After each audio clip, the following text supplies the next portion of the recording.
جمال ہم نشی درمند اثر کر وکر لائی ہمام الفاظم کے ہنس کر. یہ میرا کمال نہیں ہے، یہ میرے ہم نشین کا کمال ہے کہ جو مہکتا ہے اس نے مجھے بھی مہکا دیا. تو ہمارا کوئی کمال نہیں ہے. یہ کمال کون سا ہے؟ کہ محنت کا کمال ہے، یہ دعوت کی برکتیں. اس لیے اس کام کے ذریعے سے کون کس بلندی کو جائے گا دوستوں وہ تصور بھی نہیں کر سکتا. حضرت مولانا الیاس صاحب رحمۃ اللہ علیہ فرمایا کرتے تھے کہ حاملہ عورت اگر اس کام سے محبت کرنے لگ جائے تو اس کے بدن میں جو بچہ پرورش پا رہا ہے اس پر بھی اس کے اثرات مرتب ہو. اس پر بھی کیا ہو کہ اس پر بھی اس کے اثرات مرتب ہو. تو دعوت کے ذریعے سے ایمان میں کمال پیدا ہوگا اور دعوت کے ذریعے سے اللہ کی مدد اور اللہ کی نصرت نازل ہوگی.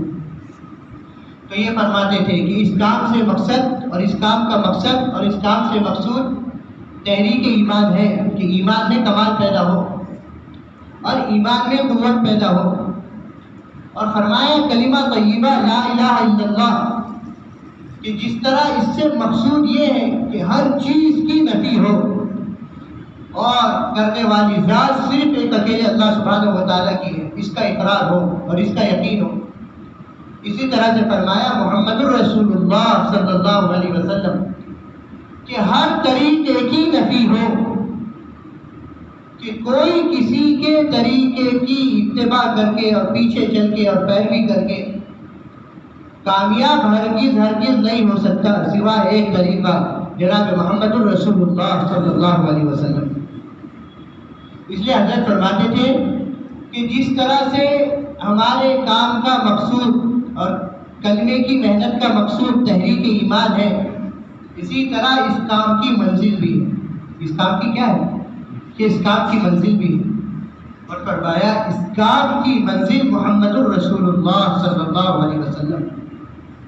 اس لیے مولانا علی میاں ندوی رحمۃ اللہ علیہ فرمایا کرتے تھے کہ اس دنیا میں ہر آدمی اپنی ترقی آگے جانے میں سمجھتا ہے اور آگے جانے میں شمار کرتا ہے کہ جو جتنا آگے جائے گا وہ ترقی پائے گا، ترقی کی منزل کو پہنچے گا. فرمایا کہ ہمارے کام کی منزل محمد الرسول اللہ صلی اللہ علیہ وسلم ہے. اس لیے حضور صلی اللہ علیہ وسلم کی امت کی ترقی آگے جانے میں نہیں ہے بلکہ اس کی ترقی پیچھے جائے. یہ امت اتنا پیچھے جائے کہ محمد الرسول اللہ صلی اللہ علیہ وسلم سے جا کر ملے. اتنا پیچھے جائے. اور حضرت فرماتے تھے کہ جس طرح سے اللہ سبحانہ و تعالیٰ نے حضور صلی اللہ علیہ وسلم کی ذات میں رعب رکھا ہے. آپ نے فرمایا نصرت بالرعب کہ میری مدد کی گئی. کس کے ذریعے سے مدد کی گئی؟ کہ میری مدد رعب کے ذریعے سے کی گئی. حدیث پاک میں آتا ہے نصرت بالرعب مسیرۃ شہرین کہ میرا رعب میرے دشمنوں پر 2 مہینے کی مسافت سے پڑتا ہے، یا میرا رعب میرے دشمنوں پر 1 مہینے کی مسافت سے پڑتا ہے. کہ میری مدد رعب کے ذریعے سے کی گئی. فرمایا قیامت تک کے آنے والی انسانیت حضور صلی اللہ علیہ وسلم والا رعب حاصل کر سکتی ہے اور حضور صلی اللہ علیہ وسلم والے رعب کے ذریعے سے اللہ سے مدد کروا سکتی ہے، لیکن بشرط یہ ہے کہ حضور صلی اللہ علیہ وسلم والے طریقے ہو اور حضور صلی اللہ علیہ وسلم والی قابل اتباع. آپ کے پیچھے چلنا. تفسیر مظہری میں لکھا ہے کہ اللہ سبحانہ و تعالیٰ نے عقل کے 100 حصے بنائے، 99 حصے اللہ سبحانہ و تعالیٰ نے پورے حضرت محمد صلی اللہ علیہ وسلم کو عطا کیے اور 1 حصہ پوری امت کو دیا. 1 حصہ پوری امت کو دیا. آپ وجہ کائنات، وجود کائنات آدم علیہ السلام و تسلیم جب جنت سے نیچے زمین پر اتارے گئے اس ناپسندیدہ چیز کی وجہ سے جو ان سے صادر ہو گئی، تو 40 سال تک روتے رہے اور 40 سال تک دعا مانگتے رہے. اور پھر اس کے بعد کہا کہ اللہ سبحانہ و تعالیٰ میں تجھ سے مغفرت چاہتا ہوں، تو میری توبہ کو قبول فرما اور تیرے حبیب صلی اللہ علیہ وسلم کے واسطے سے یہ بات کہتا ہوں، آپ کے وسیلے سے یہ بات کہتا ہوں. اللہ سبحانہ و تعالیٰ نے فوراً آپ کی دعا کو قبول کیا. جو ایک سلسلے میں جو سلسلہ کٹ چکا تھا وہ سلسلہ جڑ گیا فوراً. اور اللہ سبحانہ و تعالیٰ نے فرمایا کیف عرفت محمد، کہ تم محمد صلی اللہ علیہ وسلم کو کیسے جانتے ہو؟ تو حضرت آدم علیہ السلام والتسلیم نے کہا کہ اللہ سبحانہ و تعالیٰ جب آپ نے مجھے پیدا فرمایا تھا تو میں نے عرش الہی پر تیرے عرش پر لکھا ہوا پایا تھا لا الہ الا اللہ محمد رسول اللہ، تیرے نام کے ساتھ تیرے نبی صلی اللہ علیہ وسلم کا نام تھا. فرمایا میں سمجھ چکا تھا یہ کائنات کی سب سے عظیم الشان ہستی. اور کہا دوسری روایت میں میں جنت میں تھا تو جنت کے ہر پھول پر اور جنت کے ہر پتے پر اور جنت کی ہر ڈالی پر اور جنت کی ہر شاخ پر ایک نام لکھا ہوا پاتا تھا محمد محمد محمد صلی اللہ علیہ وسلم. اللہ سبحانہ و تعالیٰ نے فرمایا آدم سنو، لولا محمد، اگر محمد صلی اللہ علیہ وسلم کو بنانا اور آپ کو پیدا کرنا مقصود نہ ہوتا ما خلقت السماوات والارض، نہ میں آسمانوں کو پیدا کرتا، میں نہ زمینوں کو پیدا کرتا، نہ تمہاری پیدائش ہوتی، نہ روئے زمین پر کسی اور چیز کی پیدائش ہوتی. آپ وجہ کائنات، وجود کائنات، اور آپ کی پیدائش سے جو آپ کے معجزات اور آپ کی برکتوں کا ظہور ہوا. اللہ اکبر. جب بچہ اپنی ماں کے پیٹ میں ہوتا ہے تو عورتوں کی طبیعت خراب ہو جاتی ہے، انہیں چکر آتے ہیں، انہیں الٹیاں ہوتی ہیں، ان کا سر دکھتا ہے، انہیں بخار آتا ہے. آپ کی والدہ محترمہ حضرت آمنہ رضی اللہ عنہ فرماتی ہے حضور صلی اللہ علیہ وسلم میرے بدن مبارک میں تھے، نہ مجھے کبھی چکر آیا، نہ میرا سر دکھا، نہ مجھے بخار آیا، بلکہ آپ کی والدہ محترمہ کی جسم سے خوشبو مہکتی. کیا مہکتی تھی؟ یہ خوشبو مہکتی تھی. اور آپ صلی اللہ علیہ وسلم کی جب پیدائش ہوئی تو آپ ہر قسم کی گندگیوں سے، عموماً جو پیدائش کے بعد بچے پر لگی ہوتی ہے، آپ اس سے پاک صاف پیدا ہوئے. اور آپ نے پیدا ہوتے ہی اللہ کی ذات عالی کو سجدہ کیا. آمنہ فرماتی ہے کہ جس کمرے میں آپ کی پیدائش ہوئی وہ سارا کا سارا کمرہ نور سے منور ہو گیا، روشن ہو گیا اور خوشبو سے معطر ہو گیا. ایک یہودی نکلا کہ آج کوئی بچہ پیدا ہوا ہے، کوئی بچہ پیدا ہوا ہے بنو ہاشم میں. تحقیق کرتے کرتے، تلاش کرتے کرتے اللہ کے نبی صلی اللہ علیہ وسلم بی بی آمنہ کے یہاں پہنچا اور وہاں جا کر دیکھا کہ حضرت محمد صلی اللہ علیہ وسلم کی پیدائش ہوئی. اس نے جیسے ہی آپ کے چہرے کو دیکھا وہ بے ہوش ہو کر زمین پر گر گیا. لوگوں نے پوچھا بھائی کیا بات ہے؟ تو اس نے کہا ویل لبنی اسرائیل، کہ بنو اسرائیل کی ہلاکت کا وقت آ گیا، یا ان سے نبوت چھین لی گئی. ان سے نبوت کیا ہوگی؟ کہ ان سے نبوت چھین لی گئی. تو آپ کی پیدائش پر اللہ اکبر، اور آپ کی ذات عالی کتنی بلند. حضرت جابر رضی اللہ عنہ فرماتے ہیں کہ اللہ نے آپ کو امتیازی شان عطا فرمائی تھی کہ آپ جس گلی سے گزرتے وہ گلی مہک جاتی اور گزرنے والا سمجھ جاتا کہ یہاں سے محمد صلی اللہ علیہ وسلم ہی گزرے، آپ کی ہی خوشبو. حضرت انس رضی اللہ عنہ فرماتے ہیں کہ آپ صلی اللہ علیہ وسلم جس بچے پر ہاتھ رکھتے تھے اس بچے کے سر سے اور جسم سے ہمیشہ خوشبو آتے رہتے.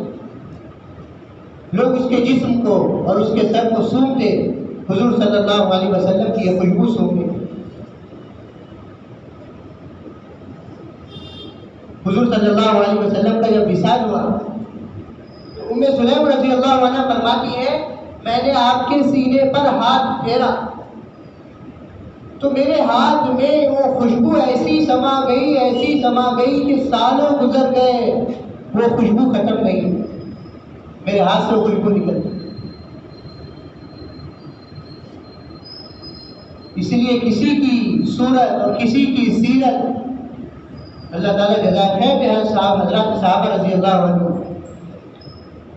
اتنی بولی نہیں گئی، اتنی بتائی نہیں گئی، اتنی سمجھائی نہیں گئی، اتنی محفوظ نہیں کی گئی جتنا حضرت محمد صلی اللہ علیہ وسلم کی صورت، آپ کی سیرت، آپ کی ادائیں، اللہ آپ کی مسکراہٹیں ذکر کی گئی کہ آپ مسکرائے تو آپ کیوں مسکرائے، کیسے مسکرائے، آپ مسکراتے ہوئے کیسے نظر آئے، آپ کے رونے ذکر کیے گئے، آپ روئے تو کیوں روئے، کیسے روئے، روتے ہوئے آپ کیسے نظر آئے، آپ کے بالوں کا ذکر، آپ کے دندان مبارک کا ذکر، آپ کے چہرے کا ذکر، آپ کے چلنے کا ذکر، آپ کی غذائیں کہ اللہ کے نبی کو یہ غذائیں پسند تھی، آپ کے لباس کہ اللہ کے نبی صلی اللہ علیہ وسلم کو یہ لباس پسند، ایک ایک ادا کو محفوظ کی۔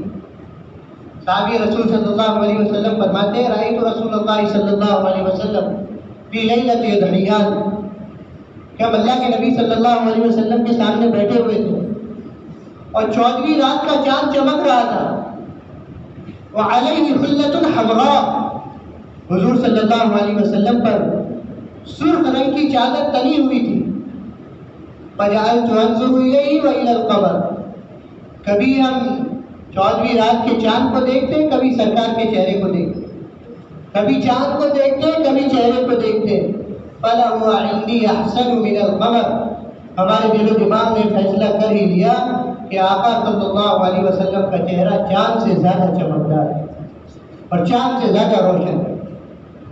اس لیے امی جان عائشہ صدیقہ رضی اللہ عنہ فرماتی ہے کہ مصر کی بیگمات نے حسن یوسف کو دیکھا، یوسف علیہ السلام کے حسن کو دیکھا، زلیخا نے سب کے ہاتھوں میں پھل پکڑا دیے تھے تو بجائے پھل کاٹنے کے قبضہ آگا دیا، ان کے اپنے ہاتھوں کو کاٹ دیا۔ میرے محبوب صلی اللہ علیہ وسلم کو دیکھ لیتی تو ان کے تو کلیجے پھٹ جاتے، کیا پھٹ جاتے، کلیجے پھٹ جاتے۔ لیکن بڑے افسوس کی بات، آج ہم نے ہمارے حضور کو نہ پڑھا، نہ سمجھا، نہ اپنایا۔ کیسی عجیب بات، لیلا جو تھی بڑی کالی تھی، نام ہی لیلا رات، اور مجنو جو تھا بڑا خوبصورت تھا اور لیلا پہ عاشق تھا۔ تو کسی نے لیلا سے کہا تیرے اندر کیا وہ بات ہے کہ مجنو تجھے اتنا چاہتا ہے، تو کالی کلوٹی ہے۔ لیلا نے کہا مجھے سمجھنا ہو اور مجھے دیکھنا ہو تو مجنو کی نگاہیں چاہیے۔ کس کی نگاہیں چاہیے؟ مجنو کی نگاہیں۔ تو حضور صلی اللہ علیہ وسلم کو دیکھنا اور سمجھنا ہو تو صحابہ کی نگاہیں چاہیے۔ اللہ اکبر، جسے علامہ اقبال رحمۃ اللہ علیہ نے کہا نگاہ عشق مشین میں، نگاہ عشق و مستی میں وہی اول وہی آخر، وہی طٰہٰ وہی یاسین وہی قرآن وہی فرقان، محمد صلی اللہ علیہ وسلم۔ آپ صلی اللہ علیہ وسلم کو ایسا سمایا تھا۔ ابو سفیان اسلام سے پہلے حضرت محمد صلی اللہ علیہ وسلم ابھی ایمان میں داخل نہیں ہوئے، آپ کی ہجوں میں، آپ کی مذمت میں نعوذ باللہ اشعار پڑا کرتا ہے۔ تو حضور صلی اللہ علیہ وسلم کے شاعر تھے حضرت حسان رضی اللہ تعالیٰ عنہ۔ تو حضور صلی اللہ علیہ وسلم فرماتے تھے حسان انہیں جواب دو، تو حضرت حسان رضی اللہ عنہ جواب دیتے تھے۔ حضرت حسان رضی اللہ عنہ کی کتاب ہے دیوان حسان بن ثابت رضی اللہ عنہ کہ حجوت محمدا فعجبت عنه وعند الله في ذاك الجزاء فتهجوه ولست لهم بكفء فشركما لخيركما الفداء هجوت مباركا برا حنيفا أمين الله شيمته الوفاء فمن يهجو رسول الله منكم ويمدحه وينصره سواء لساني صارم لا عيب فيه وبحري لا تقدره الدلاء وأحسن منك لم تر قط عيني وأجمل منك لم تلد النساء خلقت مبرعا من كل عيب كأنك قد خلقت كما تشاء صلی اللہ علیہ وسلم۔ یہ اشعار حضور صلی اللہ علیہ وسلم کی محبت میں اللہ اکبر فرماتے ہیں حضرت حسان رضی اللہ عنہ کہ تیری کیا حیثیت اور تیری کیا اوقات کہ تو میرے آقا میرے مولا محمد رسول اللہ صلی اللہ علیہ وسلم کے بارے میں کچھ کہے. ارے تو جب جب میرے آقا کے بارے میں اگر کچھ کہے گا تو میں حضور کی شان میں قصیدے پڑھوں گا, اس پر اللہ تعالیٰ مجھے اجر اور انعام عطا فرمائے. فرمایا آپ کی ذات تو وہ ہے کہ آپ کو امین اور آپ کو شریف اور آپ کو باوفا بنا کر اللہ نے بھیجا. تمہاری تعریف کرنے سے یا تمہاری برائی کرنے سے میرے آقا کی شان میں کوئی فرق آنے والا نہیں. اور کہا اگر تم میرے آقا کے بارے میں کچھ کہیں گے تو کہا میرے آقا کی شان میں ہمارے پاس آپ کی عظمت میں وہ الفاظ ہیں, وہ قصیدے ہیں, وہ اشعار ہیں کہ ممکن ہے سمندر کا پانی نکالتے نکالتے ڈول سے یا بالٹی سے سمندر کا پانی ختم ہو جائے, مگر حضور کی شان میں جو الفاظ ہیں, جو قصیدے ہیں, جو اشعار ہیں, وہ ختم نہیں ہو سکتے. فرمایا آپ کی ذات تو وہ بلند ذات ہے کہ دنیا میں کسی ماں نے آپ سے زیادہ حسین اور جمیل جنا ہی نہیں, پیدا ہی نہیں. اور فرمایا آپ کی ذات تو وہ حسین ہے اور وہ جمیل ہے کہ میری نگاہ نے اور دنیا میں کسی اور کی نگاہ نے آپ سے زیادہ حسین اور جمیل دیکھا ہی نہیں. تو حضور کی صورت, حضور کی سیرت, حضور کا معاشرہ, حضور کی زندگی آج مسلمانوں نے کتنا بدلا, کتنا اپنایا. مثال سے ایک بات سمجھ میں آ جائے گی. ایک محدث حدیث کا درس دیتے تھے تو اپنے بچوں کو قیمت بتانے کے لیے کہتے تھے, دیکھو یہ حدیث جو ہے نا یہ 1 لاکھ کی اور یہ حدیث 1 کروڑ کی, اس طرح سے. اب ایک دن بچے کا جوتا ٹوٹ گیا, وہ کوچی کے پاس گیا سلانے کے لیے, اس نے سی دیا, کہا لاؤ بھائی قیمت لاؤ. کہا 1 کروڑ کی حدیث سکھا دوں. کہا نہیں مجھے تو قیمت چاہیے. کہا اتنی قیمت کی حدیث سکھا دوں گا. انہوں نے کہا یہ حدیث نہیں چلتی, یہاں تو پیسہ چاہیے جو اس کی قیمت. وہ واپس آیا اپنے استاد پہ ناراض ہو کر. استاد نے اس کو ہیرا دیا, کہا یہ ہیرا لے کر جاؤ. تو وہ ہیرا لے کر گیا. تو کہا تو بیوقوف ہے, میرے کو پتھر لا کر دیتا ہے, مجھے تو میری قیمت چاہیے. وہ واپس آیا پھر استاد کے پاس. استاد نے کہا اسے ہیرے والے کے پاس لے کر جاؤ. کس کے پاس لے کر جاؤ؟ ہیرے والے کے پاس. وہ ہیرے والے کے پاس لے کر گیا تو ہیرے والے نے کہا اس کی قیمت تو بادشاہ ہی دے سکتا ہے, اس کی قیمت ہم نہیں دے سکتے. اس کی قیمت کون دے سکتا ہے؟ کہ اس کی قیمت بادشاہ ہی دے سکتا ہے. خدا کی قسم حضور صلی اللہ علیہ وسلم کی ایک ایک سنت اور آپ کا ایک ایک طریقہ 7 زمین اور 7 آسمان مل کر اس کی قیمت نہیں لگا سکتے دوستوں, مگر اس کی قیمت کو ہم نے ادا کیا. اس لیے مولانا یوسف صاحب رحمۃ اللہ علیہ فرمایا کرتے تھے, میں یہ نہیں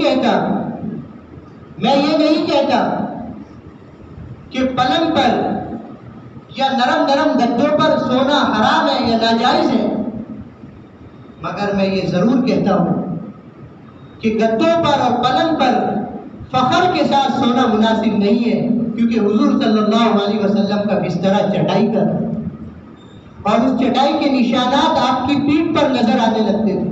اور اللہ کو بچھونا جو پسند ہے وہ اپنے محبوب صلی اللہ علیہ وسلم کا بچھونا پسند ہے. اور فرماتے تھے میں یہ نہیں کہتا کہ بڑی بڑی گاڑیوں میں گھومنا حرام ہے یا بڑی بڑی گاڑیوں سے سفر کرنا حرام ہے, مگر ہاں اتنا ضرور کہتا ہوں کہ بڑی بڑی گاڑیوں میں فخر کے ساتھ گھومنا مناسب نہیں, کیونکہ حضور صلی اللہ علیہ وسلم کی جو سواری تھی وہ اونٹ تھا, وہ گھوڑا تھا, وہ خچر تھا, اور اللہ کو محبوب آپ کی سواری تھی. فرماتے تھے میں یہ نہیں کہتا کہ بڑے بڑے بنگلوں میں اور بڑے بڑے فلیٹوں میں اور بڑی بڑی بلڈنگوں میں رہنا حرام ہے, مگر اس میں فخر کے ساتھ رہنا نہیں چاہیے, کیونکہ حضور صلی اللہ علیہ وسلم کا گھر جو تھا وہ چھپر کا تھا. عائشہ صدیقہ رضی اللہ عنہ فرماتی ہے کہ آپ سجدہ کرتے تھے تو آپ کے جو ہے آپ کا پیر میرے سروں سے ٹکرا جاتا, جس کی وجہ سے میں سکڑ جاتی کہ حضور صلی اللہ علیہ وسلم سجدہ مختصر کر لیا کرتے. فرماتے تھے میں یہ نہیں کہتا کہ اچھی غذائیں کھانا حرام ہے, مگر اچھی غذاؤں کو فخر کے ساتھ کھانا حرام ہے. فخر کے ساتھ کھانا نہیں چاہیے، کیونکہ حضرت محمد صلی اللہ علیہ وسلم پر کئی دن ایسے گزر جاتے تھے کہ فاقے آپ پر آتے، آپ کے گھرانے پر فاقے آتے تھے۔ امی جان حضرت عائشہ صدیقہ رضی اللہ عنہ فرماتی ہے ان كنا لننظر الى الهلال ثم الهلال ثم الهلال، ہم ایک چاند دیکھتے، دو چاند دیکھتے، تین چاند دیکھتے، دو مہینے گزر جاتے، محمد صلی اللہ علیہ وسلم کے گھر پر چولہا نہیں تھا۔ حضرات حسنین بھوک کے مارے بلبلاتے تھے اور آقا صلی اللہ علیہ وسلم انگلیاں چسا چسا کر انہیں سلاتے تھے۔ تو یہ فرماتے تھے مولانا یوسف صاحب رحمۃ اللہ، ہمارے طریقے کیا ہے، ہمارا معاشرہ کیا ہے۔ مولانا یوسف صاحب رحمۃ اللہ علیہ فرمایا کرتے تھے اتنا پاکیزہ، اتنا صاف ستھرا معاشرہ اللہ کے نبی صلی اللہ علیہ وسلم امت کو دے کر گئے، مگر بتاؤ آج امت نے کس معاشرے کو اپنایا؟ وہ مغربی کلچر اور وہ مغربی تہذیب مسلمانوں میں رائج ہو چکی ہے، اور خصوصاً مسلمانوں کے جوانوں میں، اللہ حفاظت کرے۔ وہاں جا کر تو سورج بھی ڈوب جاتا ہے، اللہ تعالیٰ سورج کو نکالتے ہیں مشرق سے اور ڈوبتا کہاں جاتا ہے کہ ڈوبتا ہے مغرب میں۔ تو یورپین کلچر اختیار کیا ہوا ہے، یہ مغرب میں جا کر ڈوبتا ہوا سورج اعلان کر رہا ہے کہ دیکھو مغرب میں آ کر تو میں بھی ڈوب گیا، اور مسلمانوں کے جوانوں تم یہاں کے کلچر کو لے کر، یہاں کی تہذیب کو لے کر کہاں سے کامیاب ہو سکتے۔ اس لیے مولانا یوسف صاحب رحمۃ اللہ علیہ فرمایا کرتے تھے جو قوم اپنے معاشرے کو بھلا دیتی ہے وہ قوم مردہ ہو جاتی ہے۔ آج مسلمانوں نے حضور کے معاشرے کو کھو دیا، تو آج بتاؤ مسلمانوں کی کیا قیمت ہے؟ رونا ہے۔ ارے دوستو بزرگوں، ہم تو اپنے آپ کو قصوروار سمجھے اور ہم تو اپنے آپ کو مجرم سمجھے کہ حضور کے طریقے تو غوث کے لیے تھے اور حضور کے طریقے تو برکتوں کے لیے تھے، جن کو اپنا کر صحابہ نے کہا ہم نے اپنی زندگیوں میں برکتیں دیکھی۔ ابو ہریرہ رضی اللہ عنہ فرماتے ہیں 16 یا 17 کھجوریں تھی میرے پاس، حضور صلی اللہ علیہ وسلم کے پاس گیا، کھجوروں پہ کپڑا رکھا، کہا اللہ کے نبی برکت کی دعا کر دیجیے، تو حضور صلی اللہ علیہ وسلم نے برکت کی دعا کی اور فرمایا کھاتے رہنا، کھلاتے رہنا، گننا مت۔ 16 یا 17 کھجوریں تھی، تو کہا 25 سال تک کھاتا رہا، 25 سال تک کھلاتا رہا، گنا نہیں، کھجوریں ختم نہیں ہوئی، کھجور میں وہ برکت ہو۔ حضور صلی اللہ علیہ وسلم کا دور، حضرت صدیق اکبر رضی اللہ عنہ کا دور، حضرت عمر فاروق رضی اللہ عنہ کا دور، یہ سارے ادوار گزر گئے، حضرت عثمان رضی اللہ عنہ کا دور آیا، تو اختلاف میں وہ کھجور کہیں، وہ تھیلی کہیں کھو گئی۔ حضرت ابو ہریرہ رضی اللہ عنہ فرماتے ہیں 25 سال تک کھاتا رہا، 25 سال تک کھلاتا رہا، اور 16 اور 17 کھجوروں میں ایسی برکت ہوئی کہ کھجوریں ختم نہیں ہوئی۔ ایک اندازہ کیا ابو ہریرہ رضی اللہ عنہ نے، تو فرمایا 450 کوئنٹل سے زیادہ کھایا اور 450 کوئنٹل سے زیادہ کھلایا، فرمایا برکتیں ہم نے دیکھی۔ صحابی آئے، حضور کی دعاؤں کی برکت، صحابی آئے کہ اللہ کے نبی صلی اللہ علیہ وسلم جنگل بیابان میں رہتا ہوں، ڈر لگا رہتا ہے مجھے جانوروں کا، سانپ ہے، بچھو ہے، ہنس ہے۔ حضور صلی اللہ علیہ وسلم نے دعا سکھلائی، فرمایا دعا پڑھ لیا کرو، اعوذ بکلمات اللہ التامات من شر ما خلق، صبح شام 3 مرتبہ یہ دعا پڑھ لیا کرو۔ وہ فرماتے ہیں جب سے اس دعا کے پڑھنے کا اہتمام کیا، جب سے اس دعا کے پڑھنے کا اہتمام کیا، فرمایا کسی جانور کا، کسی مخلوق کا نقصان پہنچانا تو بہت دور کی بات، ڈر کیا ہوتا ہے، خوف کیا ہوتا ہے، یہی میرے اندر سے ختم، سارے ڈر اور سارے خوف ختم، تو برکتیں ہم نے دیکھی۔ سلمان فارسی رضی اللہ عنہ، آج تو ہم ذرا سے بہانوں پر سنت کو چھوڑ دیتے اور حضور کے طریقے کا جنازہ نکال دیتے۔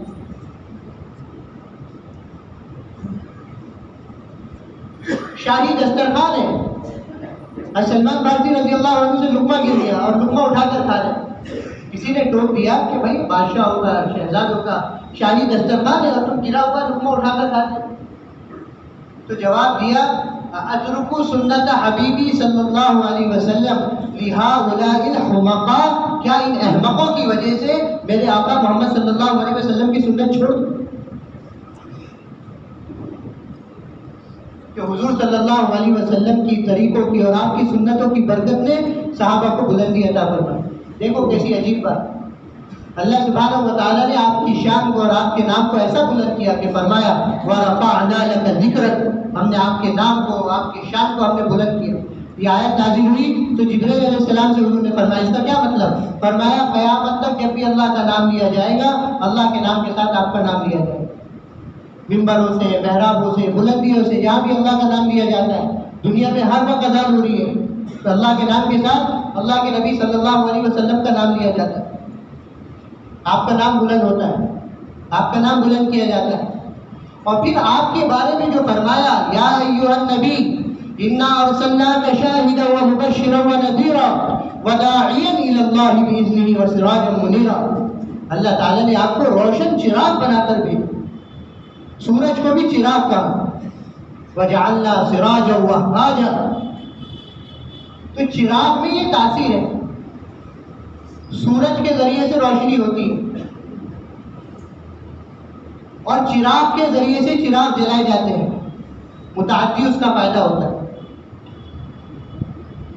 تو فرمایا حضرت محمد صلی اللہ علیہ وسلم کو روشن چراغ بنا کر بھیجا، جو آپ صلی اللہ علیہ وسلم کے راستے پر اپنی راہ بنائے گا، اور جب جو آپ صلی اللہ علیہ وسلم کی کامل اتباع کرے گا اور جو آپ کے رنگ میں اپنے آپ کو 100% رنگے گا، حضور کے طریقے، حضور کی تہذیب، حضور کا معاشرہ،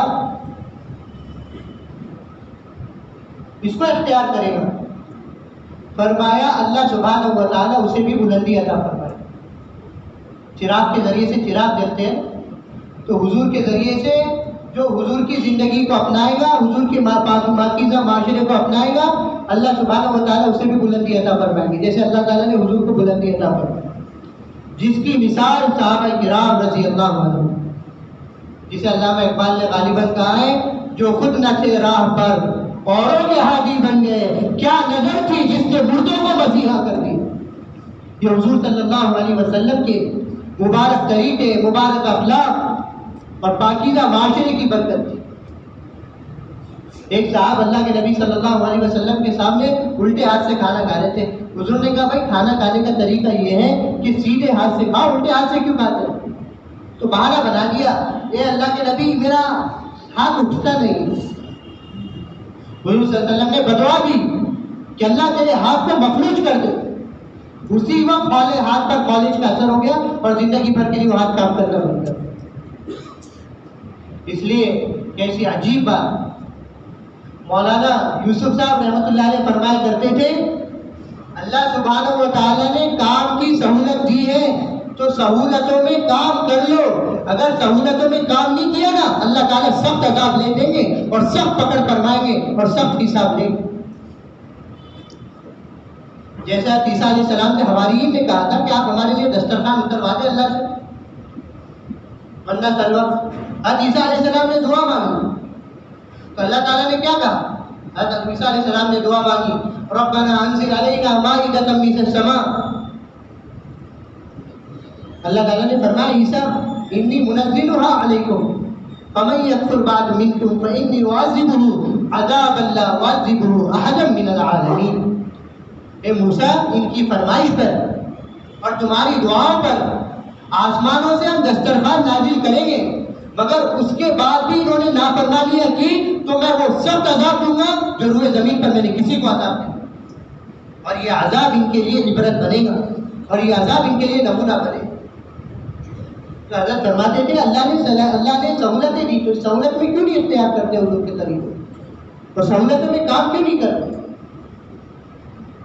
تو یہ فرمایا کہ حضور کی زندگی اور حضور کی کامل اتباع خاص طور پہ عادات میں بھی، عبادات میں بھی اور دعوت میں بھی اور معاشرے میں بھی، جیسے کہ میں نے عرض کیا مولوی صاحب رحمۃ اللہ علیہ فرمایا کرتے تھے جو قوم اپنا معاشرہ کھو دیتی ہے وہ قوم مردہ ہو جاتی ہے، وہ قوم کیا ہو جاتی ہے؟ جو قوم مردہ ہو جاتی ہے۔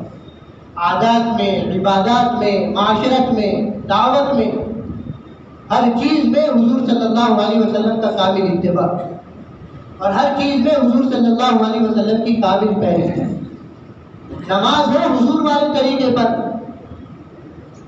احکامات ہو حضور کے طریقے پر، ہر چیز میں حضور کا نمونہ ہے۔ حضور صلی اللہ علیہ وسلم ایک ایک کا کلمہ دیکھتے تھے، حضور صلی اللہ علیہ وسلم ایک ایک کی نماز دیکھتے تھے۔ صحابی جلدی جلدی نماز پڑھ کر جانے لگے، حضور نے انہیں بلایا اور ان کی نماز درست کروائی کہ نماز کا اہتمام بھی ہو اور نماز صحیح وقت پر ہو، عبادات احکامات حضور کے نمونے پر ہو۔ ایسی نماز سکھلائی تھی اور ایسی نماز صحابہ نے سیکھی تھی۔ حضور کا انتقال ہو گیا، ایک صحابہ حضور والی نماز سیکھنا چاہتا ہوں کہ ایک کونے میں صدیق اکبر رضی اللہ عنہ نماز پڑھ رہے تھے۔ صحابہ نے فرمایا صدیق اکبر رضی اللہ عنہ کی نماز کو دیکھ لو کہ تکبیر اولیٰ سے لے کر سلام پھیرنے تک صدیق اکبر رضی اللہ عنہ کی نماز حضور کی نماز کے طریقے۔ عبادات میں درستگی نہیں ہے، احکامات میں درستگی نہیں ہے کہ عبادات کامل طریقے پر حضرت محمد صلی اللہ علیہ وسلم کے نمونے پر نہیں۔ اس لیے مولانا یوسف صاحب رحمۃ اللہ علیہ فرمایا کرتے تھے ناقص دین پر چلنا، ناقص دین پر چلنا یہ فسق کا راستہ ہے۔ یہ کس کا راستہ ہے؟ ناقص دین پر چلنا یہ فسق کا راستہ ہے۔ اس لیے صحابہ جو ایمان سے داخل ہوتا تھا سب سے پہلے کوشش یہ ہوتی تھی کہ اس کی عبادات درست ہو، اس کے احکامات درست ہو۔ جراجہ دشمنوں کی طرف سے سپہ سالار بن کے آیا، خالد بن ولید رضی اللہ عنہ سے مقابلہ ہوا، دونوں آمنے سامنے ہو گئے، دونوں کے گھوڑے آمنے سامنے، دونوں کی تلواریں آمنے سامنے۔ جراجہ نے کہا خالد بن ولید رضی اللہ عنہ سے کہ میرے کچھ سوالات، جانتا ہوں کیا سوال ہے۔ اس نے سوالات کیے، خالد بن ولید رضی اللہ عنہ نے جوابات دیے اور پھر دعوت دی۔ اس لیے امام اعظم ابو حنیفہ رحمۃ اللہ علیہ کے نزدیک میدان جنگ میں بھی دعوت واجبہ کی ادائیگی کے باوجود بھی دعوت دینا مستحب ہے کہ ہم تو آخری دم تک محنت کرتے رہیں گے اور ہم تو آخری دم تک دعوت دیتے رہیں گے۔ تو جراجہ کو دعوت دی، یہاں تک کہ جراجہ کلمہ پڑھ کر مسلمان ہو گئے، جو دشمنوں کو سپہ سالار بن گیا ہے۔ اب خالد بن ولید رضی اللہ عنہ نے اس میدان جنگ سے خیمے میں لے جانے تک اسے نماز سکھلائی۔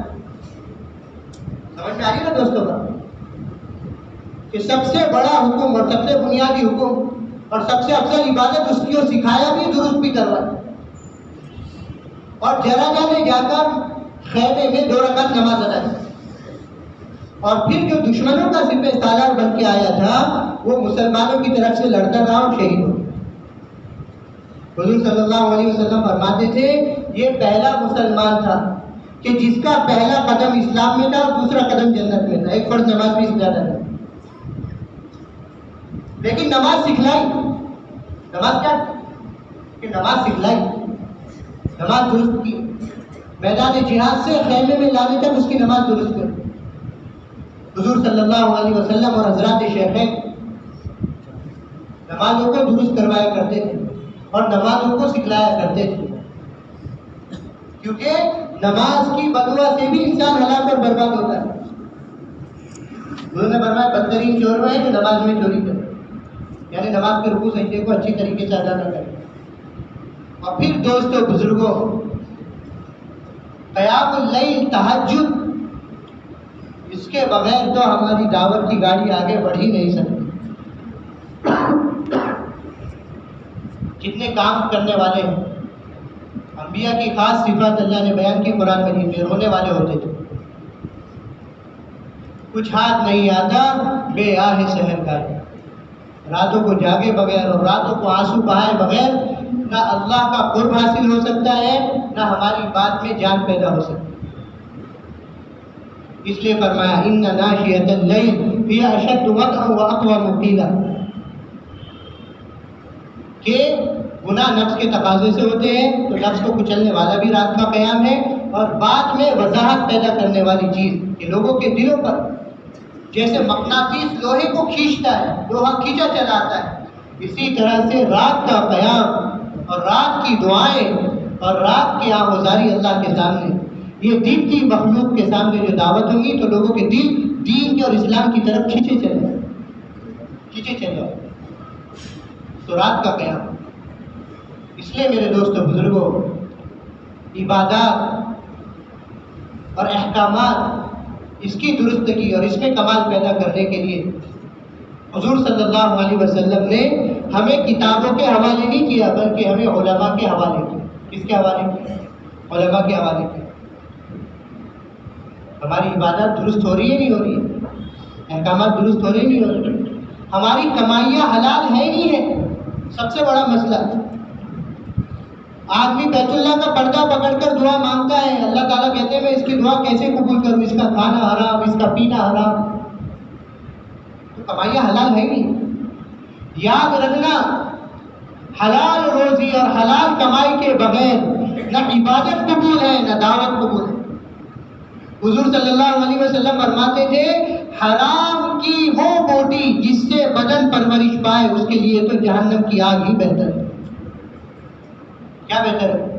جہنم کی آگ.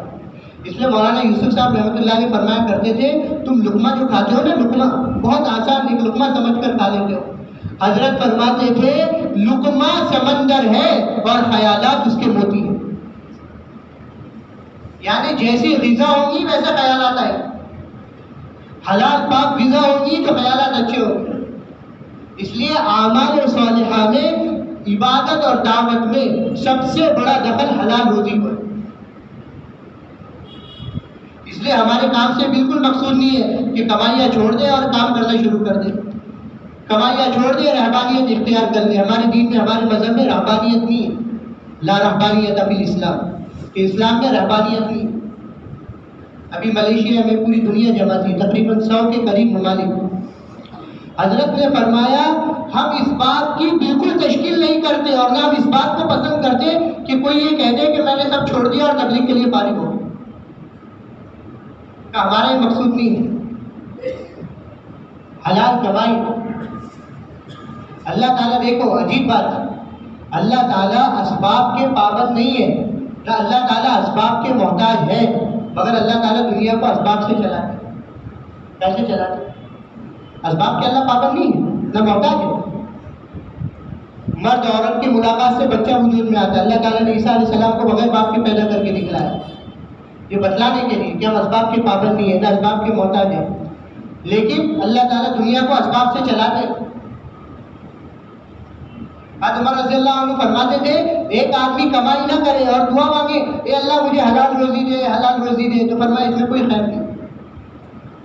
حضرت عمر رضی اللہ عنہ فرماتے تھے کہ میں دیکھتا ہوں کوئی نوجوان بڑا عبادت گزار ہے، مجھے بڑی خوشی ہوتی ہے، مگر جس وقت مجھے پتہ لگتا ہے کہ یہ دنیا کا کوئی کام نہیں کرتا، اس کے گھر والے پریشان ہیں، اس کے والدین پریشان ہیں.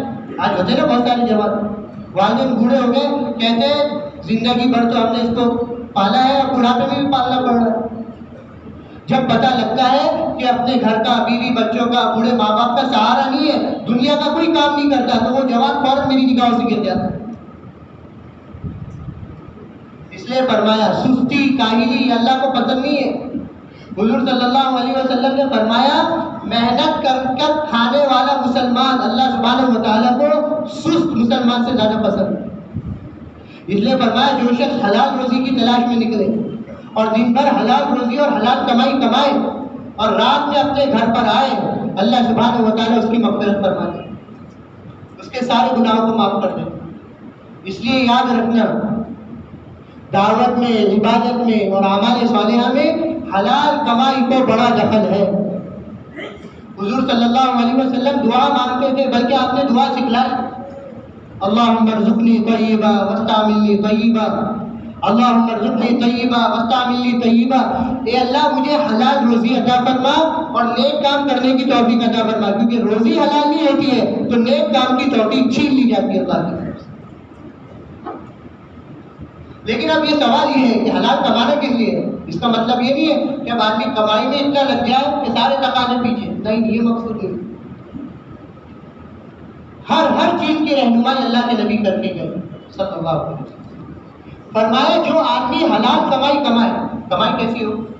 حلال ہو، محنت کی ہو، مگر اس لیے کمائیں کہ میں مالدار بن جاؤں. لوگ مجھے مالدار کہنے لگے. لوگ دعویٰ کرتے ہیں میرے پاس اتنا مال اتنا مال، اور دیکھو بڑی محنت سے کمایا وہ حلال کمائی ہے، ایسا ویسا مت سمجھنا.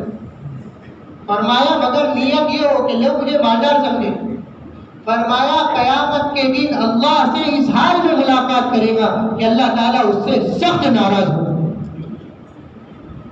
اور فرمایا کوئی کمائی اس لیے کرے، حلال کمائی، اس کے ذریعے سے میرے گھر والوں کی ضرورتیں پوری ہوں، میں کسی سے سوال نہ کروں، خوددار بن کر زندگی گزاروں اور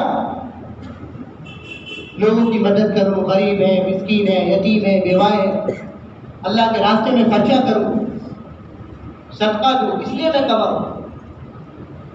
تو فرمایا جو اس نیت سے کمائے مالدار بننے کے لیے کہ حرام سے بچے اور لوگوں کی ضروریات پوری ہو اور اللہ کے راستے میں مال لگے. فرمایا یہ قیامت کے دن اللہ سے اس حال میں ملاقات کرے گا کہ اس کا چہرہ 14ویں رات سے زیادہ چمکدار ہو. کیسا ہو؟ اس لیے اپنی کمائیوں کو حلال بھی رکھنا ہے اور ہر قسم کے جھوٹ سے، سود سے، اور اللہ معاف کرے اتنے قسم کے آج سود اور بیع پتہ بھی نہیں لوگوں کو کیا مسائل ہے. اس لیے علماء سے جڑنا ہے. چارٹرڈ اکاؤنٹنٹ ہوتے ہیں نا، اپنی دنیا کے کاموں کے حساب ان سے کراتے ہیں. دین کے سی علماء ہیں، ان سے پوچھو اور مسئلہ جاتا. اس لیے حضرت وہاں صاحب دعوت برکاتہ نے ابھی ملیشیا میں فرمایا کہ ہمارے ساتھی کہتے ہیں یہ مکتب قائم کرنا ہمارا کام نہیں ہے، مدارس قائم کرنا ہمارا کام نہیں ہے. فرمایا یہ میری جہالت ہے، میری جہالت جس نے کام کا بیڑا غرق کر کے رکھا ہے. فرمایا جیسے تشکیلیں کرنا اور دوسری چیزیں کرنا یہ ہمارا کام ہے، مکاتب اور مدارس کو قائم کرنا یہ بھی ہماری ذمہ داری ہے. فرمایا ابو دردہ رضی اللہ عنہ بڑے داعی بھی تھے، محنت کرتے تھے. فرمایا آپ کی مسجد میں 1600 طلبہ قرآن مجید کی تعلیم حاصل کرتے تھے اور حرام اور حلال کا علم حاصل کرتے. کتنے طلبہ؟ 1600 طلبہ. ایران والوں کی کارگزاری چل رہی تھی تو بات آئی کہ ایران میں مدرسے بہت کم ہیں. تو حضرت نے کہا تم نے مدارس کی محنت کو الگ سمجھ لیا ہوگا، اس لیے تمہارے ملک میں مدرسے کم. ملیشیا میں جوڑ کے اللہ تھا کہا یہ ملیشیا والے سے سیکھو، انڈونیشیا والے سے سیکھو کہ انہوں نے اپنے بچوں کو پڑوس کے ملک میں بھیجا علم حاصل کرنے کے لیے. وہ وہاں گئے، وہاں جا کر علم حاصل کیا اور علم حاصل کرنے کے بعد اپنے اپنے علاقوں میں مدارس اور مکاتب قائم.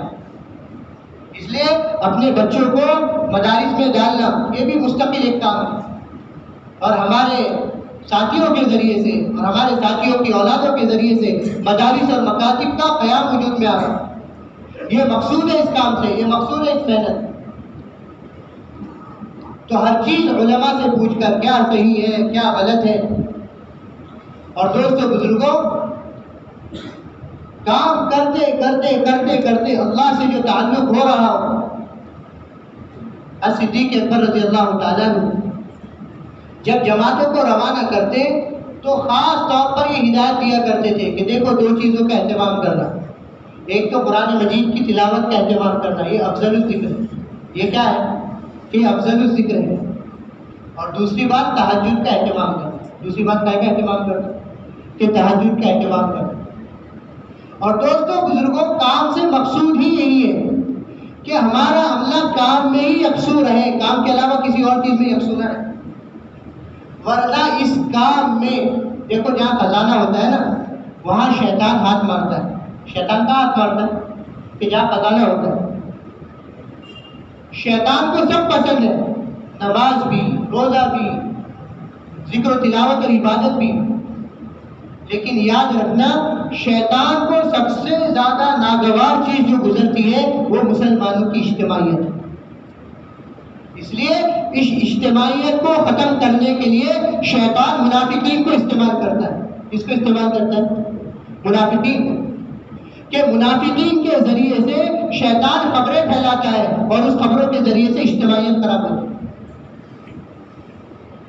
اس کے لیے واقعہ ہے بنو مستلق، اللہ کے نبی صلی اللہ علیہ وسلم نے زکوٰۃ بھیجنے کے لیے اپنے صحابی کو طے کیا. وہ صحابی جانے لگے، انہوں نے اچھا مال نکال کے رکھا. تو راستے میں ایک منافق مل گیا. کہا کہاں جا رہے ہو؟ کہا بنو مستلق زکوٰۃ لینے جا رہے. کہا تمہیں خبر بھی ہے حالات کیا چل رہے ہیں؟ کہ منافقین یہ کہہ کر عملے کا ذہن بھٹکا کر اجتماعیت خراب کرتے ہیں، کہ ہر دور میں ہوا کہ ایسا ہو رہا ہے، ایسا ہو رہا ہے، ایسا ہو رہا ہے، اجتماعیت ان کی خراب. کہا وہ سارا کا سارا قبیلہ ہتھیار لے کر باہر نکل گیا ہے تمہیں قتل کرنے کے لیے، حالانکہ وہ بیچارے استقبال کے لیے. یہ صحابی زکوٰۃ لینے کے بجائے واپس اللہ کے نبی صلی اللہ علیہ وسلم کے پاس آئے. حضور صلی اللہ علیہ وسلم نے ایک دستہ تیار کیا کہ یہ دستہ راتوں رات وہاں پر جائے اور بنو مستلق کو سب کو قتل کر کے ان کی جڑ ختم کر دی. مگر اللہ سبحانہ و تعالیٰ نے قرآن مجید کی آیت نازل کی، إِن جَاءَكُمْ فَاسِقٌ بِنَبَإٍ فَتَبَيَّنُوا أَن تُصِيبُوا قَوْمًا بِجَهَالَةٍ فَتُصْبِحُوا عَلَىٰ مَا فَعَلْتُمْ نَادِمِينَ. کہ دیکھو کوئی منافق تمہارے پاس کوئی خبر لے کر آئے تو اس کی بات کی جب تک پکی تحقیق نہ کر لو کوئی قدم مت اٹھاؤ، ورنہ ایسا نہ ہو کہ تمہارے ایک خبر میں کتنی خیر وجود میں آنے والی تھی، ایک غلط خبر کے ذریعے سے کتنا بڑا شر وجود میں آیا. اور قرآن مجید کی آیت کے ذریعے سے اس شر کو ختم کیا. تو میں بات سمجھ میں آ رہی ہے؟ امام اوزاعی رحمۃ اللہ علیہ بڑے محدث تھے. انہوں نے عبداللہ بن مبارک سے کہا، یہ بھی بڑے محدث تھے، کہا دیکھو ایک شخص ہے اس کے قریب نہیں جانا، اس کی بات نہیں ماننا. کہ منافقین اپنے ذمہ داروں سے اور اپنے عملے سے اس طرح سے کاٹنے کی کوشش کرتے ہیں. یہ تو بڑے محدث تھے، امام تھے، بڑے اللہ والے تھے. کہا آپ کس کے بارے میں بات کر رہے ہیں؟ کہا ابو حنیفہ رحمۃ اللہ علیہ کے بارے. لا حول ولا قوة. امام اعظم ابو حنیفہ رحمۃ اللہ علیہ کے بارے. عبداللہ بن مبارک رحمۃ اللہ علیہ سمجھ گئے کہ ان کی غلط ذہن سازی کی گئی اور ان کو غلط سمجھایا گیا ہے. عبداللہ بن مبارک رحمۃ اللہ علیہ 3 دن تک اس لیے حکمت عملی سے اپنے عملے کی اجتماعیت کو برقرار رکھنے کی کوشش کرنا، کیونکہ اجتماعیت کے بغیر کام ہی نہیں، اور اجتماعیت ختم ہوئی تو خدا کی مدد بھی ختم ہو جاتی ہے، نصرت بھی اٹھ جاتی ہے. عبداللہ بن مبارک 3 دن تک امام اعظم ابو حنیفہ رحمۃ اللہ علیہ کی جتنی علمی اور دینی خدمات تھی وہ جمع کرتے رہے، اور 3 دن تک جمع کر کے وہ ڈائری امام اوزاعی رحمۃ اللہ علیہ کے پاس پہنچا دی. اور اس میں ابو حنیفہ نام نہیں لکھا بلکہ نعمان نام لکھا کہ نعمان یہ کہتا ہے، نعمان یہ لکھتا ہے، اور نعمان نے یہ کیا یہ کیا. تو وہ ڈائری پڑھی تو امام اوزاعی نے کہا بھائی یہ تو بہت بھلا اور نیک آدمی ہے، تم ایسا کرو اس کا مرید بن جاؤ جا اور اس کے ساتھ رہنا شروع کر دو، چاہتے اس کی خوبیاں تمہارے اندر آ جائیں. کہا ذرا یہ بتاؤ اتنا اچھا آدمی نعمان، میں بھی اس سے ملنا چاہتا ہوں، یہ نعمان ہے کون؟ فرمائے نعمان وہی ابو حنیفہ ہے جن سے ملنے آپ نے مجھے منع کیا. تو دوستو بزرگوں، عملے کو کوشش اس بات کی کیجیے، ہم سب کی ذمہ داری ہے کہ اجتماعیت کسی بھی حال میں برقرار رہے، ورنہ منافقین کا کام ہے. وہاں مرتا فرماتے تھے اس کام میں افراد پرستوں سے بچ کے رہنا، یہ اپنی غرضیں پوری کرنے کے لیے مخلصین میں بھی پھوٹ پیدا کر دیتے. غزوہ مریسی میں پانی کے چشمے پر ایک مہاجر اور ایک انصاری صحابہ کے درمیان بات بگڑ گئی، یہاں تک کہ دست و گریبان ہو گئے ایک دوسرے سے. تو مہاجر نے کہا یا اہل المہاجرین، اور انصاری نے کہا یا اہل الانصار. دونوں نے اپنے اپنے لوگوں کو بلایا مدد کے لیے.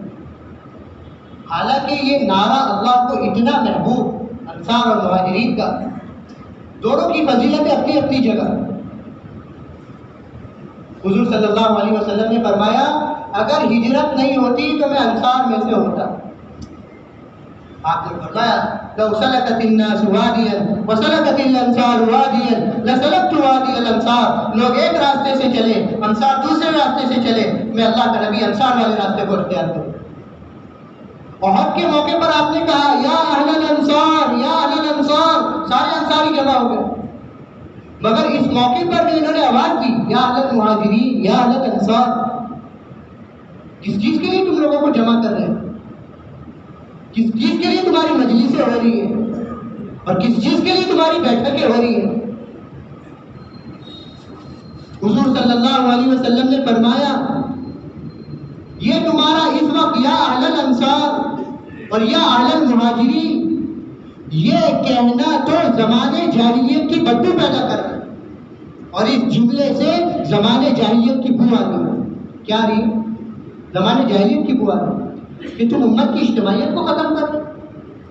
اس لیے فرمایا کہ اگر اس کا راستہ کیا بتلایا کہ ہمارے کام میں کوئی اجتماعیت کو ختم کرنے کی کوشش کرے. پورے ملیشیا میں حضرت کا ہر بیان اس بات پر تھا کہ امت میں اجتماعیت کیسے پیدا ہو.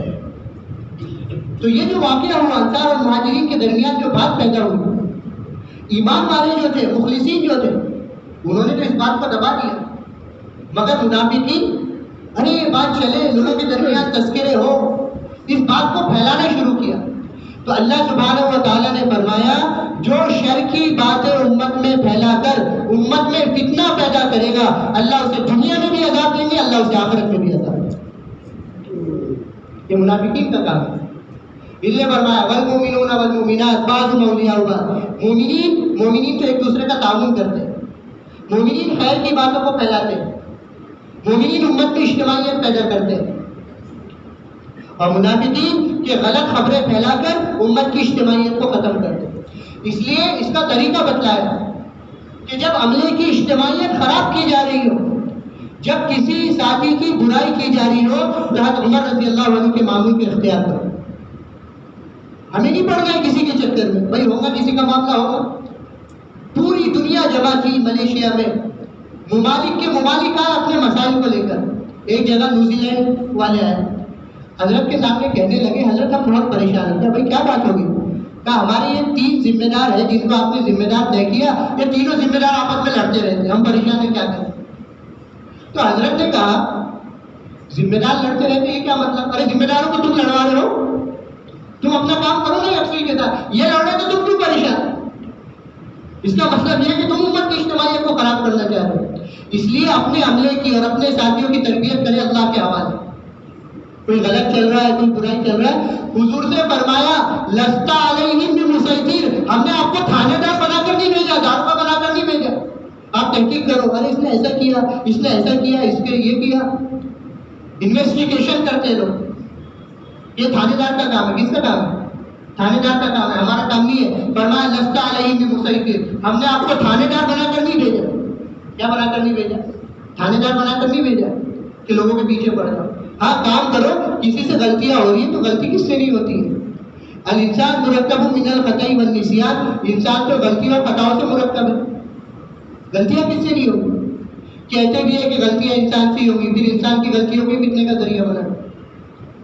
تو یہ فرمایا کہ ہاں اس کا علاج کیا ہے، اس کا طریقہ کیا ہے. ساری بات اس پر ہے کہ اپنا عملہ کام میں یکسو رہے. تو فرمایا حضرت عمر رضی اللہ عنہ کا طریقہ اختیار کرو. حضرت عمر رضی اللہ عنہ کا طریقہ کیا تھا؟ اگر حضرت عمر رضی اللہ عنہ کو کسی ساتھی کے بارے میں بدگمان کیا جاتا تو حضرت عمر رضی اللہ عنہ فرماتے، دعا مانگتے، اے اللہ یہ ساتھی میری نگاہ میں تو بہت اچھا ہے، لوگ اس کی جو برائیاں بیان کر رہے ہیں، میں تجھ سے دعا مانگتا ہوں کہ اس کی برائیوں کو خوبیوں میں بدل. اور پھر واقعہ سعید بن عامر رضی اللہ عنہ، اللہ کے نبی صلی اللہ علیہ وسلم نے ان کو گورنر بنا کر بھیجا ایک جگہ.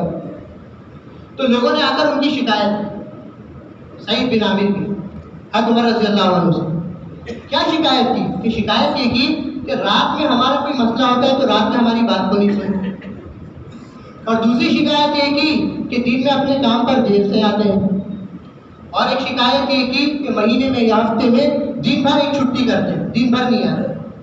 تینوں شکایتیں معقول تھی. اور بھی کوئی ایک شکایت ہوگی غالباً میرے ذہن میں.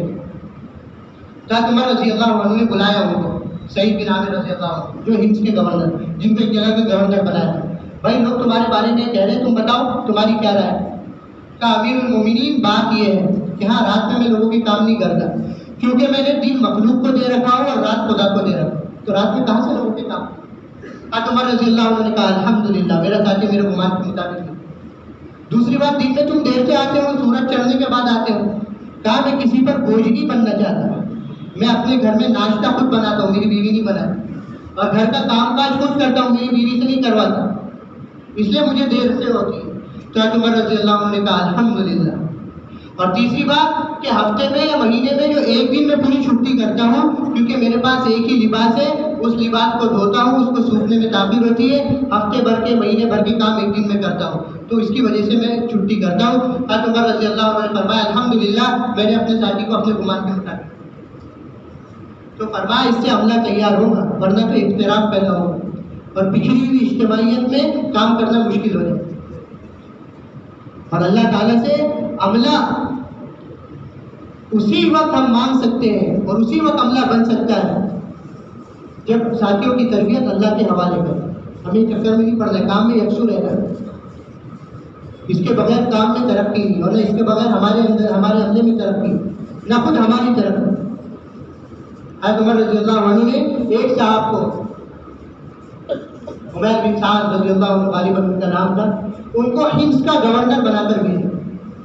حمص میں مالدار مسلمان رہتے تھے، ایک سال ہو گیا ان کی کوئی کارگزاری نہیں ہے، تو حضرت عمر رضی اللہ عنہ نے ان کو خط لکھا اور کہا جیسی میرا خط تم تک پہنچے ویسے ہی وہاں واپس چل کے آ جائے، تو واپس آئے چل کر حمص سے مدینہ منورہ آئے، 18 مہینے کا پیدل سفر کرتے۔ کتنے مہینے کا؟ 18 مہینے کا پیدل سفر آئے تو بال بڑھ چکے تھے، ناخن بڑھ چکے تھے۔ حضرت عمر رضی اللہ عنہ نے فرمایا حمص والوں نے تمہیں سواری نہیں دی؟ کہا امیر المومنین میں نے ان سے سواری کا مطالبہ نہیں کیا، انہوں نے سواری نہیں، کوئی شکایت نہیں کی۔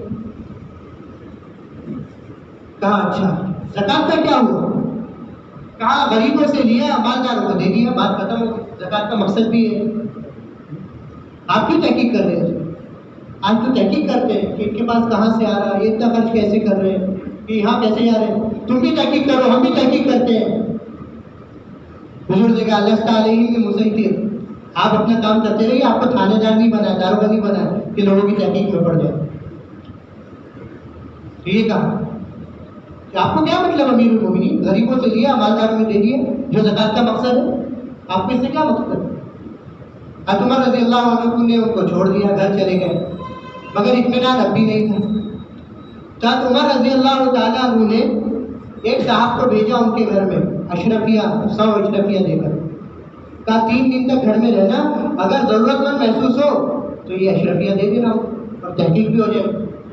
وہ 3 دن تک ان کے گھر میں رہے تو 3 دن تک ان کے گھر میں صرف ایک روٹی پکتی تھی، اور 3 دن تک وہ پکی ہوئی روٹی انہوں نے مہمان کو کھلایا، میاں بیوی پاکستان سے۔ 3 دن ہو گئے تو انہوں نے کہا حضرت اب ہم آپ سے معذرت چاہتے ہیں، مہمان نوازی 3 دن کی ہے، ہمارے اوپر فاقہ آ گیا، ہم اس سے زیادہ برداشت نہیں کر سکتے، آپ سے معذرت چاہتے ہیں۔ وہ صحابی آئے، نکلنے لگے، نکلتے نکلتے وہ 100 اشرفیہ ہونے دے، تو کہا اس کی ہمیں ضرورت نہیں ہے۔ نے کہا لے لو، غریبوں میں تقسیم کر دیں گے۔ وہ لے لیا اور اسی کو غریبوں میں تقسیم کر دی۔ حضرت عمر رضی اللہ عنہ نے پھر انہیں بلایا، یہ کارگزاری صحابی دے چکے تھے، کہا وہ 100 اشرفیوں کا کیا ہوا؟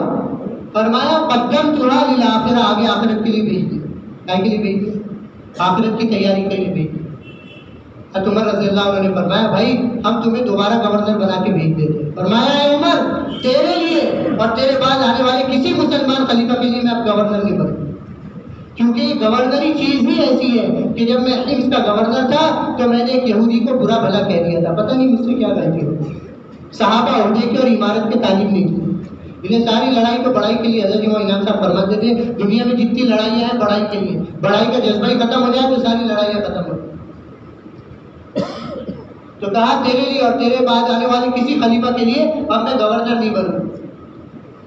کچھ دن کے بعد ان کا انتقال ہو گیا، ان کا جنازہ تیار ہوا۔ حضرت عمر رضی اللہ عنہ اپنے صحابہ کے ساتھ تشریف لائے، فرمایا سب اپنی اپنی حاجتیں اور اپنی اپنی مرادیں اللہ سے مانگو۔ کسی نے دعا کی اللہ مجھے مال دے میں ایسا خرچ کروں، کسی نے دعا کی اللہ تعالیٰ مجھے حاجیوں کی خدمت کا کام دے دے۔ حضرت عمر رضی اللہ عنہ نے فرمایا سب اپنی دعاؤں سے فارغ ہو گئے؟ فرمایا ہاں فارغ ہو گئے۔ فرمایا میں دعا مانگتا ہوں اے اللہ تو سعد بن عمیر جیسا صحابی مجھے عطا کرے، امانت دار، بھر بھر کر ایسا عملہ تو مجھے دے دے جسے میں تیرے دین کے لیے اور مسلمان کے کاموں کے لیے استعمال کروں۔ تو عملہ تو ایسا تیار ہوتا ہے۔ تو دوستو بزرگوں ہمیں اس کام میں اس طرز پر چلنا ہے، یکسو ہو کر چلنا ہے۔ اور یاد رکھنا دوستو مولانا یوسف صاحب رحمۃ اللہ علیہ کا ایک بیان ہے جس کا خلاصہ ہی یہی ہے کہ اس امت کی آبادی امت کی قربانی پر ہے۔ جتنا امت کے لیے قربانی دے دی جائے گی اتنا امت آباد ہوگی۔ اس لیے دوستو بزرگوں، اس کام کی جان اور اس کام کی شان اور اس کام کا قیام اور اس کام کی روح نقل و حرکت ہے، یاد رکھو۔ نقل و حرکت کا کوئی متبادل نہیں ہے، کوئی متبادل نہیں ہے۔ ایک صاحب اللہ کے نبی کے پاس آئے، مالدار تھے، کہا میں 6000 اشرفیہ سونے کی اللہ کے راستے میں کسی خیر کے کام میں خرچ کر دوں تو کیا اللہ کے راستے کا بدل بن جائے گا؟ حضور صلی اللہ علیہ وسلم نے فرمایا جو شخص اللہ کے راستے میں نکل کر سو جائے اس کے سونے کا بھی بدل نہیں بنتا۔ خروج کا کوئی بدل نہیں ہے، نقل و حرکت کا کوئی بدل نہیں۔ اس لیے حضور صلی اللہ علیہ وسلم کا خروج، آپ کے صحابہ کا خروج ہر موقع پر سب سے زیادہ اہمیت۔ آپ جا رہے ہیں، آپ کی صاحبزادی بیمار ہے، حضرت عثمان رضی اللہ عنہ کو آپ نے ذمہ داری دے کر گئے تیمارداری کی۔ جب آپ غزوے سے واپس آئے تو لوگوں نے دیکھا، آپ نے دیکھا کہ بڑی تعداد لوگوں کی واپس آ رہی ہے۔ بھائی تم کہاں سے آ رہے ہو؟ اے اللہ کے نبی، آپ کی صاحبزادی کا جو بیماری میں آپ چھوڑ کر گئے تھے اس بیماری میں وصال ہو چکا ہے، ہم اس کو تدفین کر کے آ رہے، اس کو دفنا کیا۔ خروج کا کوئی بدل نہیں۔ نوجوان صاحبی اللہ کے نبی کے پاس آئے، حضور نے کہا تم شادی کیوں نہیں کر لیتے؟ اللہ کے نبی مجھے لڑکی کون دے گا، غریب تھے، ایک مالدار صحابی کے گھر بھیجا، جاؤ ان کے جاؤ رشتہ دیا، صحابی نے منع کر دیا۔ اندر بچی نے آواز سن لی، یہ واپس آ رہا تھا، انہیں بلائیے، یہ تو اللہ کے نبی کا بھیجا ہوا رشتہ ہے، آپ کو قبول نہیں ہے مجھے قبول ہے، آپ کو قبول نہیں ہے مجھے قبول ہے، میں تیار ہوں، نکاح آپ کو تھوڑی کرنا ہے، وہ تیار ہو گئے۔ وہ صحابی اللہ کے نبی کو خبر دی، حضور نے مبارکباد پیش کی، کہا بھائی اپنے ساتھی کے نکاح کا اور ولیمے کا انتظام کرو۔ کہا میرے پاس تو کچھ ہے، صحابہ سے کہا انہیں ادھار دو، پھر انہوں نے ادھار دیا، ان کا انتظام ہوا۔ اب یہ نکلے جہیز کا سامان، نکاح ولیمے کے سامان کے لیے، تو آواز لگی کچھ قبائل نے مدینے پہ حملہ کیا تھا، یا خیل اللہ ارکبی، کہ اللہ کے راستے میں نکلنے کا تقاضا آیا ہے، اپنے اپنے گھوڑوں پر سوار ہو۔ اب یہ جو جہیز کا اور شادی کا سامان لے رہے تھے اس کے بدلے انہوں نے اللہ کے راستے کے جہاد کا سامان لے لیا اور نکل گئے اور میدان جنگ میں گھس گئے اور یہاں تک کہ شہید ہوئے۔ حضور صلی اللہ علیہ وسلم ان کے جنازے پر آئے، ان کے چہرے کو دیکھا تو رونے لگ گئے، تو دھونا بننے والا تھا، نوجوان اللہ کے راستے میں شہید بن گئے۔ اس لیے حضرت فرماتے تھے اس کام میں بوڑھے بھی نکلے، جوان بھی نکلے، ہر قسم کے لوگ نکلے، عورتیں بھی نکلے۔ حضرت فرماتے تھے اس کام میں جوان قربانیاں دے کر جائیں گے اور ان کے پیچھے ان کے ننھے بچے اپنے باپ کو یاد کر کر روئیں گے، اللہ کو اس پر بھی ترس آئے گا اور اللہ انسانیت کی ہدایت کے فیصلے کرے گا۔ یہ مقصود تو جوان ساتھی شہید ہو گئے۔ حضور نے کہا دھونا بننے والا تھا، اللہ کے راستے میں شہید بن گیا۔ پھر کچھ دیر کے بعد حضور مسکراتے ہوئے اپنا چہرہ حضور نے پھیر لیا۔ صحابہ نے کہا اللہ کے نبی ہم نے تو عجیب بات دیکھی، آپ پہلے ہنسے، آپ پہلے روئے، پھر آپ مسکرائے، کیا بات ہے؟ فرمایا میں نے دیکھا کہ یہ شہید ہوا تو شہید ہوتے ہی جنت کی حوریں اس کی طرف لپکی، جس کی وجہ سے ایک حور کی دوڑتے دوڑتے پنڈلی کھل گئی، مجھے حیا آئی اور میں نے اپنا چہرہ پھیر دیا۔ حضرت مولانا یوسف صاحب رحمۃ اللہ علیہ فرمایا کرتے تھے کہ آج ہم مسلمانوں نے زنا کو تو گناہ سمجھا، بے شک یہ گناہ کبیرہ ہے، اور چوری کو تو گناہ سمجھا ہے، بے شک یہ گناہ کبیرہ ہے، اور شراب کو تو گناہ سمجھا ہے، بے شک یہ گناہ کبیرہ ہے۔ لیکن کیسے افسوس کی بات کہ یہ سارے کبائر اور یہ سارے گناہ جس عمل کے چھوٹنے کی وجہ سے وجود میں آتے ہیں، اس عمل کے چھوٹنے کو ہم نے گناہ ہی نہیں سمجھا، دعوت اللہ کی میں۔ اس لیے خروج کا کوئی بدل نہیں۔ صحابہ کی تمنائیں ہوتی تھی کہ ہماری جانیں، ہمارے مال سب کچھ اللہ کے راستے میں لے، باپ بیٹے دونوں اللہ کے راستے میں نکل رہے۔ حضور نے کہا بھائی کوئی ایک گھر کی مستورات کے پاس نہیں۔ اب باپ بیٹے سے کہہ رہا ہے آپ کو کیا، بیٹا باپ سے کہہ رہا ہے آپ کو کیا، کہا معاملہ اللہ کے راستے کا ہے ورنہ آپ ترجیح دے دیں۔ حضور نے کہا بھائی لڑو مت، برا ڈال دو، جس کا نام نکلے وہ چلے جائے۔ تو ایسے صاحب جو والد تھے کہا میری تو تمنا ہی اس میں اللہ کے راستے کی شہادت ہے، ان کا نام نکل گیا، گئے اور شہید۔ حضرت حارث بن عبیدہ رضی اللہ عنہ جب شہید ہوئے بدر کے میدان میں اور ان کی پنڈلی کٹ گئی تو حضرت حمزہ اور حضرت علی رضی اللہ عنہما نے انہیں اٹھایا اور حضور صلی اللہ علیہ وسلم کے خیمے میں لائے۔ حضور صلی اللہ علیہ وسلم نے ان کا سر اپنی گود میں رکھ لیا اور ان کے سر سے مٹی صاف کرنے لگے۔ تو صحابی کہنے لگے عبیدہ بن حارث رضی اللہ عنہ، اے اللہ کے نبی ذرا یہ تو بتائیے اگر آپ کے چچا ابو طالب ابھی حیات ہوتے نا تو وہ شعر پڑھا کرتے تھے، وہ شعر کا ترجمہ یہ ہے کہ اللہ کے نبی، ہم آپ کی اپنے بیوی بچے اور ہر چیز سے زیادہ ایسی حفاظت کریں گے، ایسی حفاظت کریں گے کہ ایک دن آئے گا آپ دیکھیں گے ہماری لاشیں اور ہمارے زخموں سے چور بدن آپ کی قدموں میں پڑا ہوا ہو۔ کہ اللہ کے نبی اگر ابو طالب حیات ہوتے تو وہ دیکھ لیتے کہ یہ شعر سچا صادق ہے۔ فرمایا اللہ کے نبی ذرا یہ تو بتائیے، کیا میں ابھی زخمی ہوں لیکن اگر میری روح پرواز ہو جائے تو میں شہید شمار ہوں گا؟